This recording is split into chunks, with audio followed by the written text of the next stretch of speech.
Hello guys, welcome back to my new blog. তো আজকে ওয়ার্কশপে যাওয়ার পথে দেখছি পুরো রাস্তা বন্ধ।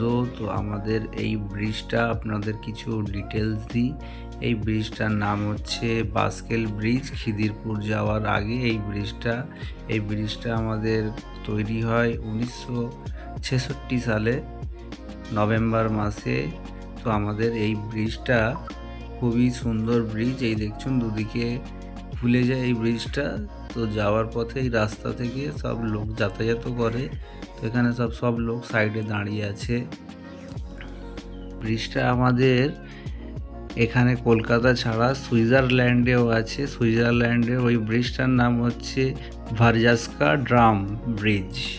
তো আমরা এই ব্রিজটা পার হতে পারলাম না, ওই জন্য এবার অন্য দিক থেকে যাব, সুইং ব্রিজ থেকে। চলুন আপনাদেরকে দেখাচ্ছি। এই দেখুন, এই সুইং ব্রিজের রাস্তা আছে। এই সুইং ব্রিজ থেকে আমরা পার হয়ে যাব, ওই দিকটা বন্ধ আছে তাই।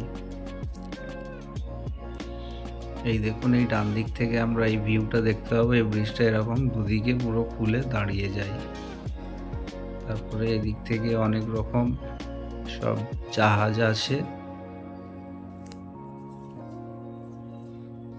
তো আপনাদেরকে দেখে কেমন লাগলো আপনারা কমেন্ট করবেন। Okay, thank you, tata, bye by.